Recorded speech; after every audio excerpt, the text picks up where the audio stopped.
paz. Nós vamos então para abrir a meditação da palavra de Deus. Livro de Gálatas, no capítulo 4. Carta de Paulo aos Gálatas, no capítulo 4. Saímos um pouco da sequência de Lucas. Precisamos ainda voltar para a sequência de 2 Reis. Estou parado há algum tempo. Mas hoje temos um momento especial. Temos o batismo de uma filha da aliança. E queremos aproveitar esta palavra de Paulo aos Gálatas, ao mesmo tempo também Dia das Mães. Aproveitando este fato, leremos Gálatas capítulo 4, versos 21. Gálatas capítulo 4, versos 21.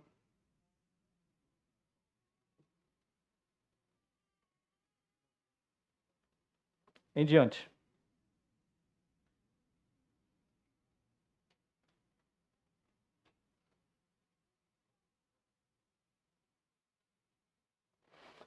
Diz assim, irmãos, a palavra de Deus,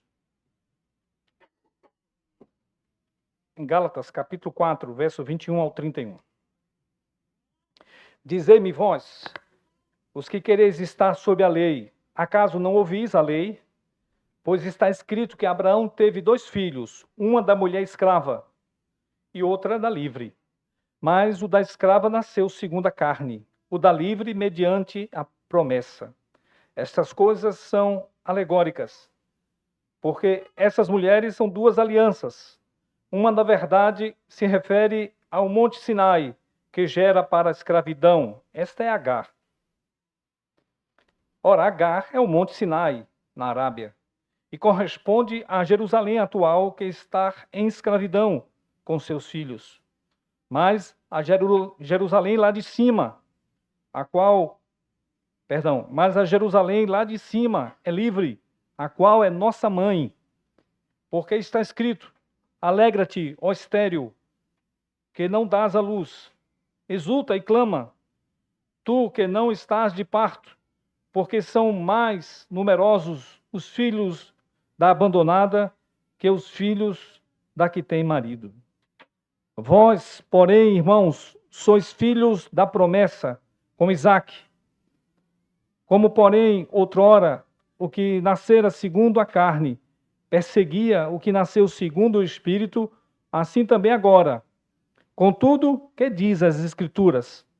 A Escritura, lança fora a escrava e seu filho, porque de modo algum o filho da escrava será herdeiro com o filho da livre. E assim, irmãos, somos filhos não da escrava, e sim da livre.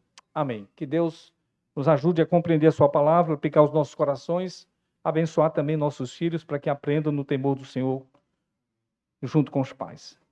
Meus irmãos, algumas coisas são bem características das mulheres, das mães.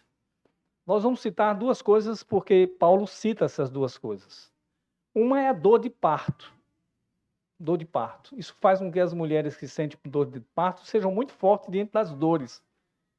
É até caso de riso para nós homens, porque a gente não pode ver uma agulha, uma injeção, que a gente se treme todo. Já as mulheres estão muito fortes, resilientes à dor, por quem experimenta a dor de parto. E a outra coisa é o tom que as mulheres mães falam com seus filhos. O tom pode ser agradável, suave, ou pode ser bem brabo. Muitas vezes, quando a mãe chama o filho pelo nome completo, é que a coisa não está boa. Não é? Normalmente chama de um jeito carinhoso, mas se chamar o nome completo, a coisa está feia. Então, o tom também é bem característico. Mas o homem pode sentir dor de parto e pode ter um espírito maternal em relação a filhos? Bem, do ponto de vista fisiológico, é claro que não. Mas do ponto espiritual, sim, porque há filhos nascidos da fé. E há filhos que dão trabalho para nascer e dão trabalho para criar. Este era o sentimento de Paulo quanto aos Gálatas. Olha o que Paulo diz em Gálatas 4, nós não lemos, 17, Gálatas 19, 4, 19, 2 versículos antes da leitura que fizemos, 19 e 20. Paulo diz o seguinte: Meus filhos, por quem de novo sofre as dores de parto, até ser Cristo formado em vós.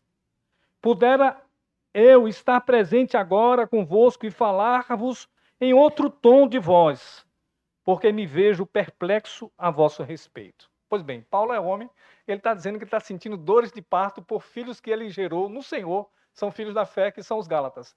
E por que ele está assim, até querendo falar com outro tom? Porque na carta ele fala de maneira muito dura com os Gálatas. É uma carta que não começa com muito floreio, ele já começa batendo forte com os Gálatas. Ele chega a chamar de insensatos, ó Gálatas insensatos. Porque eles haviam abandonado o cristianismo e estavam voltando ao judaísmo, sobretudo em três aspectos. Três aspectos. A circuncisão, a dieta judaica de não comer sangue, não comer carne de porco, animais que estavam descritos lá na lei cerimonial em Levítico, e também a questão da guarda do sábado, que já não era comum ao cristianismo. O cristianismo estava guardando o domingo. Mas por que isso estava acontecendo com os Gálatas? Acontece que Paulo evangelizou os Gálatas em meio a dores de uma doença. Ele disse: quando eu preguei o evangelho a primeira vez a vós, eu estava doente. E talvez a doença fosse dos olhos, porque Paulo diz: eu sou testemunha que, se possível, vocês arrancariam os olhos para nos dar. Então, provavelmente fosse alguma coisa ligada à vista, razão pela qual alguns estudiosos dizem que Paulo se valeu muitas vezes de amanuenses que escreveram cartas para ele. Por exemplo, Romanos. O amanuense, ele se apresenta: eu, Tício, que escrevi essa carta, vos saúdo. Então, muitas vezes Paulo se valeu, não que ele não soubesse escrever ou ler, mas é porque ele tinha dificuldade. Tanto é que algumas vezes ele também: eu, Paulo, de próprio punho, vos escrevo com letra grande. Tinha que ser grande, não tinha a tecnologia que temos hoje, até mesmo de transferir, né, doação de córneas, coisa do tipo, que poderia acontecer para que ele tivesse amenizado o seu sofrimento com as vistas. Talvez esse sofrimento pudesse até lembrar que não foi fácil parir os Gálatas espiritualmente, em meio a sofrimento, dores. Por isso que ele fala que ele sofria dores de parto novamente. Mas como assim novamente? Porque os Gálatas estavam abandonando a fé que Paulo pregou, voltando aos rudimentos escravizantes do judaísmo, que Jesus libertou. Veja que provavelmente um grupo de cristãos judeus saíram de Jerusalém, chegaram lá, encontraram os Gálatas convertidos e disseram que a conversão deles estava incompleta. Eles precisavam guardar a lei de Moisés nos três aspectos que eu já falei: sábado, dieta e circuncisão. Essa discussão que deu origem ao primeiro concílio, o grande concílio da igreja cristã, que foi o concílio de Jerusalém, bem relatado lá em Atos capítulo 15. Então, a gente tem essa história relatada em Atos capítulo 15. Pois bem, então Paulo, ele precisava escrever essa carta. Inclusive, no capítulo 2, ele diz que resistiu a Pedro, a Cefas, cara a cara, face a face, porque Pedro se mostrou repreensível, porquanto antes dos judeus da parte de Tiago chegarem nos Gálatas, ele comia e bebia com os gentios. Quando os judeus que eram da parte de Tiago, de um judaísmo mais severo, mais radical, ele se apartou dos gentios e não quis conviver com os gentios. E Pedro disse, e Paulo teve que repreender Paulo teve que repreender a Pedro, dizendo que aquilo não era certo. Não era uma questão de vaidade, quem era o apóstolo mais importante. Não era Pedro, não era Paulo querendo se achar mais importante apóstolo do que Paulo, mas era uma questão de evangelho. O evangelho é libertação. O evangelho é, de fato, o cristianismo que nos liberta da escravidão da religião. Cristo veio para nos libertar. O evangelho é libertador. A lei cerimonial havia passado, Cristo cumpriu toda a lei cerimonial. Agora, os cristãos eram obrigados a guardar a lei moral. Nem a lei cívica de Israel não era obrigado, porque os Gálatas não eram povo, não eram nação israelita, era outra nação, tinha outra lei cívica. Eles tinham que cumprir a lei cívica dos romanos que dominavam a Galácia, mas agora eles tinham que cumprir a lei espiritual e moral da palavra de Deus, não a lei cerimonial que Cristo cumpriu. Por isso, não era mais necessário guardar os sábados, as dietas judaicas, e muito menos festas, e muito menos dias santificados dos judeus. Agora, era uma outra evangelização. Pois bem, Paulo, depois de fazer essa digressão dos seus sentimentos maternais, por assim gerar, ser pai espiritual ou mãe espiritual dos Gálatas, ele agora volta ao assunto inicial da carta, o principal da carta, que é a liberdade que temos em Cristo. Cristo nos traz liberdade, liberdade para termos paz com Deus, de vivermos livre das amarras religiosas. E os Gálatas precisavam entender isso. E ele vai se valer de uma ilustração, novamente, a ilustração materna, usando 2 mães e 2 filhos. Por isso que nessa noite queremos meditar sobre o tema a história de mães e filhos, o que nos ensina. É o tema. A história de mães e filhos, o que nos ensina. Em primeiro lugar, veja que ele vai citar aqui 7 comparações. Então eu vou me valer das 7 comparações, o nosso sermão terá 7 pontos, mas será breve, será rápido, será pontual mesmo. Vamos lá. Então, a história de mães e filhos, o que nos ensina? Primeiro, que há 2 mães, veja, uma escrava e outra livre. Dá uma olhada no versos 22. Diz aí o texto, depois de dizer, antes do verso 21, ele diz que ele vai mostrar na lei o que ensina a lei. Eles liam a lei, ouviam a lei, principalmente ouviam a lei, a gente já disse por quê, muitos não tinham acesso às escrituras e só ouviam a lei quando iam cultuar.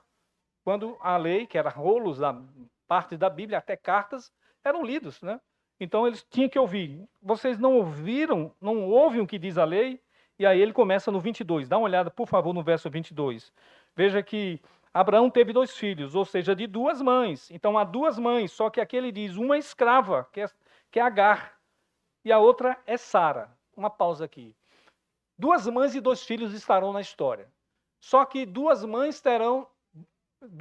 pessoas terão seus nomes ocultados.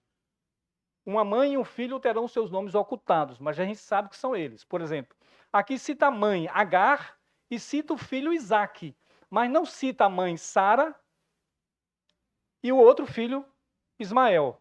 Tá? Então a gente vai ter 2 mães e 2 filhos.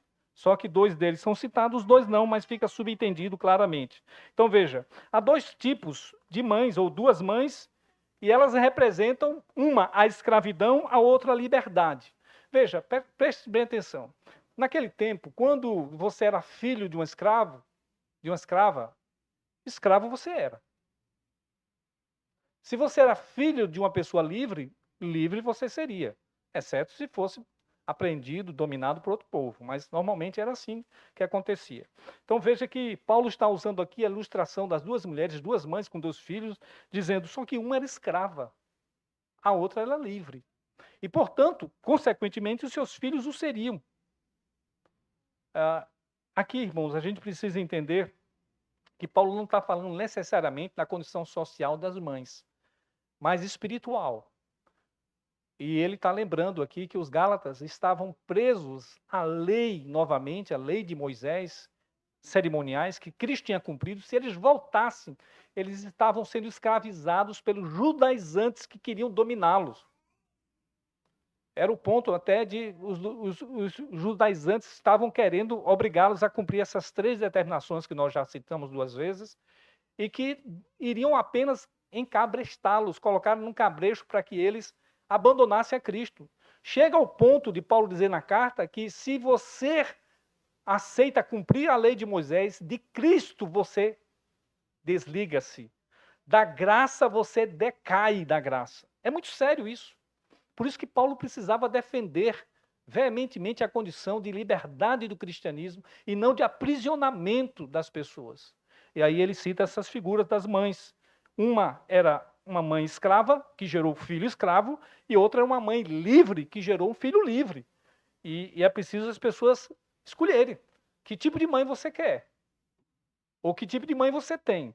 Nesse caso, havia uma escolha nesse sentido espiritual. Segundo, irmãos, a história da mães e filhos, o que nos ensina, 2, veja, ponto 2, há 2 tipos de gerações de filhos. Dá uma olhada no verso 23, por favor.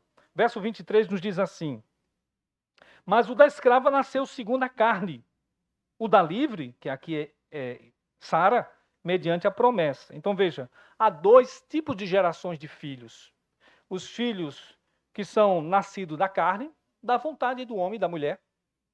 Esse é o nascimento que gera a famosa dor de parto das mulheres, que vocês mães conhecem muito bem, que não é fácil. Mas há outro tipo de nascimento, que são a geração daqueles que são filhos da promessa. Os que nascem pela fé. Na verdade, esta condição é muito mais importante. Veja que os brios étnicos judaicos estavam em voga aqui, né? Não, Paulo era judeu, mas você para você ser um bom cristão à época, você tem que se tornar um judaizante, um judeu que segue, um judeu pelo menos messiânico. Então, tinha que circuncidar e guardar a lei de Moisés. É como se essa, inclusive, ainda hoje, irmãos, é uma forma de você se tornar um certo israelita do povo de Israel, é pela religião, pela aceitação da religião. Isso pode ser ainda considerado como uma forma de se tornar do povo de Israel, usando essas leis, né? Sobretudo a circuncisão. E aí, veja, isso não era importante. Embora o evangelho de fato fosse bem anunciado em Abraão, o pai da fé, que é antes da lei, ele seria o pai da fé, mas seria para que alcançasse multidões e não apenas o povo judeu. Então, o próprio povo judeu precisava nascer espiritualmente e não carnalmente, na vontade de um homem e de uma mulher. Veja que aqui ele cita o caso de Agar, porque que teve um filho que foi Ismael, que foi uma intervenção humana, carnal. Simplesmente Sara não aguentou esperar. Passado 10 anos que Deus disse que ela teria um filho de Abraão, e elas não esperaram, e ela chegou para o marido e disse, olha, toma a minha escrava e tem um filho com ele, esse filho será meu. Isso era verdade. Nas leis da época, isso era verdade. Se uma escrava tivesse um filho, o filho seria escravo, mas seria da sua senhora. Não seria da escrava, seria da sua senhora. Mas isso era dar uma mãozinha para Deus. Olha, Deus está demorando, ele disse que a gente vai ter filho, o filho da promessa, esse filho da promessa não vem, vamos dar um jeito aqui. E Abraão anuiu o plano de Sara. Ele, como liderança, não deveria concordar com isso. Ele errou de ter aceitado e teve o filho com Agar. E aquilo virou um problema. Isso está relatado em Gênesis 16 até o capítulo 22, essa tensão familiar de Agar, que era escrava, com Sara, que era a mãe legítima, a esposa legítima de Abraão, perdão, criou essa tensão toda que a gente tem até hoje. Os árabes são descendentes de Ismael e são uma dificuldade para o povo de Israel até hoje, né? Historicamente, está aí o fato desse ajudinha que os homens querem dar ao plano de Deus e acaba trazendo consequências. Pois bem, veja que a Bíblia, irmãos, nos fala sobre isso quando Jesus veio, sobre essa nova condição de nascimento, de geração. A geração pela fé é muito mais importante. O texto de João, o Evangelho de João, no capítulo 12, capítulo 1, versículo 12 e 13, diz assim: mas a todos quanto receberam Jesus, deu-lhes o poder de serem feitos filhos de Deus, a saber, aos que creem no seu nome, os quais não nasceram do sangue, nem da vontade da carne, nem da vontade do homem, mas de Deus. Então aqui, o texto do Evangelho de João nos mostra que há um nascimento espiritual da vontade de Deus, que não é da carne, do sangue ou da vontade do homem. Que é o caso de Sara ou de Ismael, nasceu pela vontade dos homens, do sangue, e não de Deus, não era filho da promessa. Inclusive de um casamento que não deveria ter acontecido. O casamento legítimo de Abraão era com Sara.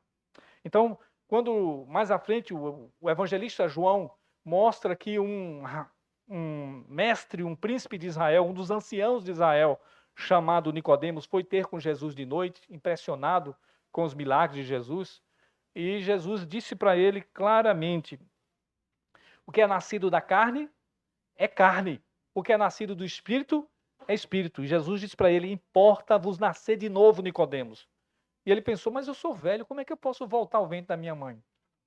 Era outro nascimento que a Bíblia fala. Então Paulo está mostrando que há duas gerações de Abraão: a carnal e a espiritual, que foi embora também pelos meios ordinários, a relação de Abraão com Sara gerou Isaac. Só que essa geração foi tão milagrosa, pela promessa de Deus, que eles estavam com o corpo amortecido. Com 100 anos, o homem, e ela com 90 anos, não poderia ter mais filho.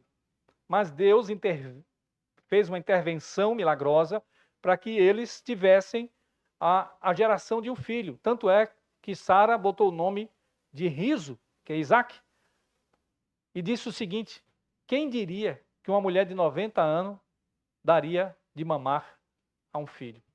Né? Então se alegrem comigo, porque uma mulher de 90 anos estava ainda dando de mamar a um filho. Isso era milagre. Ele é filho da promessa. Isaac, irmãos, é considerado como o tipificação daqueles que nascem pela fé.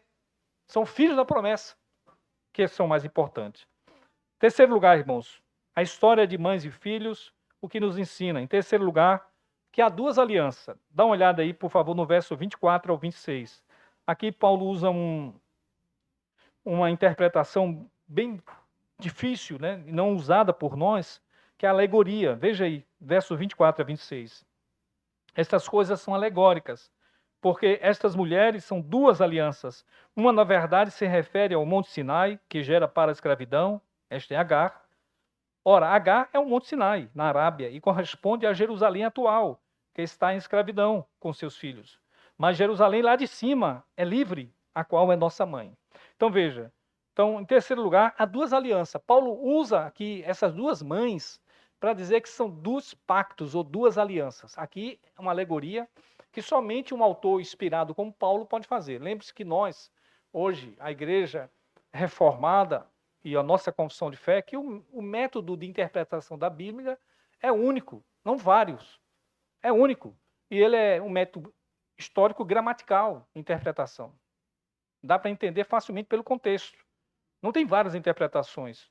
Mas esse método, infelizmente, ele foi muito usado na igreja, sobretudo por influência de Filo, de Alexandria, um judeu, que levou a usar a interpretação do Velho Testamento de maneira muito alegórica. Depois também dizem que a influência de Filo foi debaixo da influência de Platão, o filósofo grego. Posteriormente, na igreja, Orígenes deu força a essa interpretação que praticamente permeou boa parte do cristianismo. Não foi exclusiva, mas foi boa parte, gerando, sobretudo, uma compreensão muito forte por parte do maior cristianismo, da maior denominação cristã do mundo atual, que é a Igreja Católica. A ênfase alegórica dá espaço a criar muitas coisas no catolicismo, porque a alegoria está aberta à interpretação. Por isso que nós não entendemos que a alegoria seja um método correto de interpretação. A Bíblia não tem várias interpretações. Ela tem uma única interpretação, embora tenha várias aplicações. É diferente, aplicações tem muitas, mas interpretação do texto só tem uma. Mas aqui Paulo, divinamente inspirado por Deus, ele faz uma aplicação alegórica que somente por divina inspiração pode fazer. Ele está dizendo, essas duas são alegóricas. Essas coisas são alegóricas, porque as duas mulheres são duas alianças. Então ele está tratando dessas duas alianças. Veja, quem é Agar? É o Monte Sinai, na Arábia, que foi onde Moisés recebeu a lei. E a lei, irmãos, não foi dado para salvação. A lei foi dada para identificar a culpabilidade do ser humano. Seria mais ou menos assim, como uma ilustração que já foi usada, seria como um raio-x de alguém, como uma tomografia de alguém. Ela não é a receita para a tua cura, é a identificação da tua doença. A lei mostra que você está em pecado, é corrupto, e precisa do remédio, que não é a própria lei. O remédio é Cristo. É Ele quem cura a gente na nossa doença. Então, quando a gente toma a lei, por exemplo, os 10 mandamentos, examine os 10 mandamentos todos os dias, você vai ver que é um grandíssimo pecador, me desculpe a sinceridade de dizê-lo. Mas, ao reconhecer que é um grandíssimo pecador, você diz, Senhor, tem misericórdia de mim, porque hoje eu já quebrei aquele, e talvez vou quebrar ainda outro mandamento. Tenha misericórdia de mim. Pois bem, a lei serviu exatamente propósito que Deus queria, é humilhar você e você pedir a Deus misericórdia e um Salvador. E ele manda o Salvador quando você se humilha. Paulo expõe isso em Gálatas. A lei não foi dada para a salvação, mas para humilhar as pessoas. E elas humilhadas pedem a Deus um remédio. Mas o que faz um vaidoso? Ele acha que não, eu cumpro a lei externa, que todo mundo pode ver. Né? Geralmente, aí se veste com vestiduras religiosas, fala com uma linguagem religiosa, hoje a gente diz evangeliquez, né? E faz questão de divulgar a sua ação evangeliquez, se evangelizou, se deu dízimo, faz questão. Essa religiosidade que a pessoa se sente justificada diante de Deus, se sente perdoada diante de Deus, se sente um grande crente. E Deus tem aí uma dívida com ele, porque ele é cumpridor da lei em alguns aspectos. Quando, na verdade, ele mostra que não compreendeu o que é a religião cristã. A religião cristã ela é libertária porque não quer tornar-nos hipócritas, falsos, mas pecadores humildes, quebrantados diante de Deus, que não fica propagando que é bom, que na verdade nós não somos bons. Todos nós somos corruptos, desesperadamente corruptos. Mas quando nos humilhamos em Cristo e pedimos pela fé que Ele perdoe os pecados, que Ele me ensine a viver a santidade de verdade, não externa, veja, não externa, porque externa é fácil. Lembra que Cristo disse que os hipócritas, eles cuidam do exterior e não do interior do copo. Limpa todo o exterior do copo, mas por dentro o copo está sujo, cheio de intempéries. Então, ele diz, hipócritas, limpai primeiro o interior do prato, do copo. E o exterior vai ser limpo. Quando você deixa que Deus limpe pelo Espírito Santo o seu interior, tratando o seu pecado específico, os nossos pecados específicos, é claro que a gente vai tratar o exterior.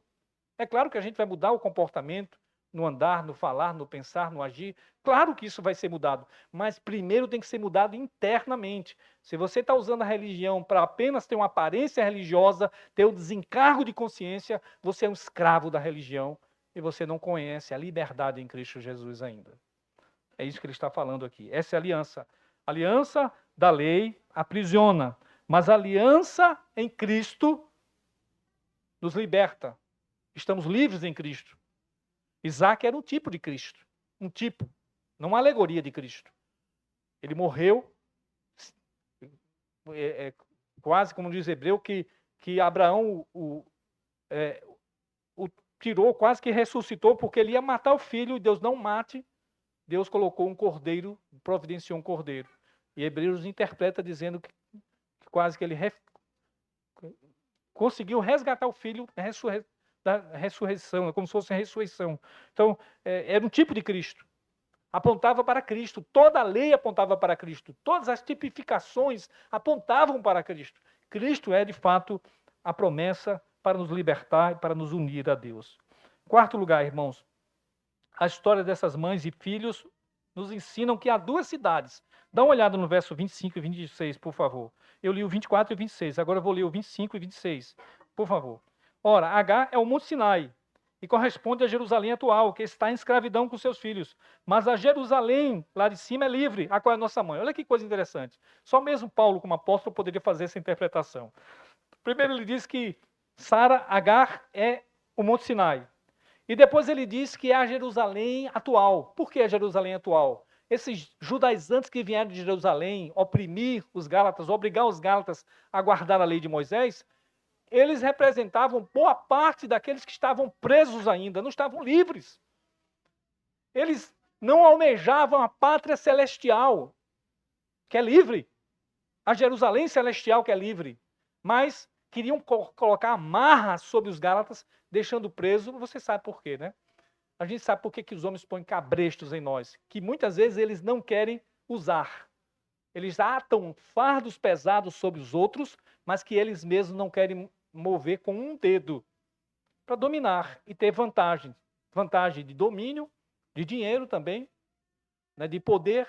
Enfim, os homens têm isso. Usa da religião, em vez de pregar a verdadeira religião que liberta, prega uma religião que oprime e aprisiona as pessoas. Então, essa religião que oprime é a cidade da Jerusalém atual, daqueles judaizantes que perseguiam o cristianismo. Paulo diz que estão presos, são escravos.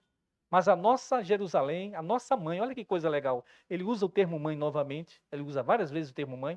A nossa mãe é a Jerusalém lá de cima. Olha que né, soa bom para a gente, né? Termo maternal, a nossa mãe é a Jerusalém lá de cima. Então, que é a esposa de Deus, né? A mãe, a igreja, né? É considerada como uma mulher, ela está em cima dos eleitos, daqueles que almejam não a pátria daqui, não este mundo, a glória deste mundo, não a glória da religião aparente, mas da religião verdadeira que é dentro do nosso coração. Lembre que alguns fariseus que chegaram a crer em Cristo não confessavam porque amaram mais a glória dos homens do que a glória de Deus. A glória de Deus, irmãos, nos leva muitas vezes a ser simplório para os homens aqui, né? Humilde demais, verdadeiro demais, justo demais, os homens não querem isso. Não querem abandonar a vaidade, a glória da religião, o lucro da religião falsa. Por isso que põe cabresto sobre as pessoas. Então há duas cidades. A cidade terrena, que aprisiona, a cidade espiritual, que liberta. Quinto lugar, caminhando aí para o final, veja a história das mães e seus filhos nos ensinam que há duas descendências. Dá uma olhada no verso 27. Veja, 27, Paulo diz o seguinte: porque está escrito, alegra-te, ó estéril, que não dás à luz, exulta e clama, que não estás de parto, porque são mais numerosos os filhos da abandonada do que os que não têm, os que têm marido, os que da que têm marido. Então veja, aqui nesse versículo 27 nós podemos mostrar, Paulo usa mais duas comparações, que há duas descendências, a étnica e a espiritual. Por que ele está falando isso? Porque nem todo judeu étnico era espiritual, era nascido de novo. Paulo era judeu étnico e judeu espiritual. Por que essa linguagem podemos usar? Porque essa é uma tendência hoje. As pessoas ainda pensam que os judeus étnicos são mais espirituais do que um crente que se converte no Brasil, na África. Não. A doutrina bíblica mostra que nós somos os mesmos filhos da fé de Abraão do que o judeu étnico que se converte. Então, o judeu étnico que mora em Israel, ele não é mais importante do que o judeu espiritual que mora no Brasil, se converteu e é filho de Abraão. Paulo discorre isso tanto em Gálatas quanto em Romanos. Os verdadeiros filhos de Abraão são os da fé, não os da carne, não étnico. É preciso nascer de novo. Não adianta ser filho de Abraão de sangue, da descendência sanguínea de Abraão, mas não ser filho de Abraão espiritual. Você vai para o inferno. Os judeus interpelaram Jesus, inclusive chamando Jesus de bastardo. E você entende por quê, né? Alegando que Jesus não tinha pai. Bastardo. E Jesus diz, vocês são filhos do diabo e não filhos de Abraão. Porque se fosse filhos de Abraão, estaria me ouvindo. Porque toda a lei falava sobre ele. Mas eles eram filhos do diabo.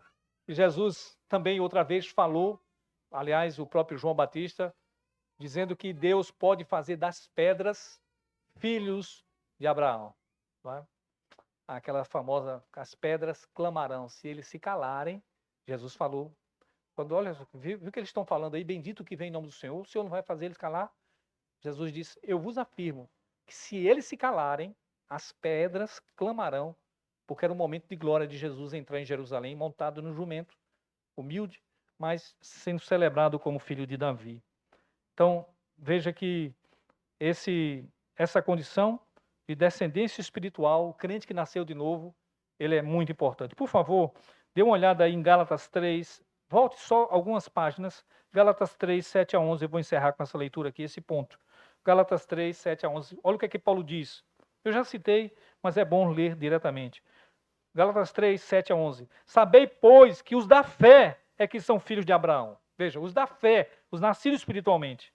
Ora, tendo a Escritura previsto que Deus justificaria pela fé os gentios, pré-anunciou o evangelho a Abraão.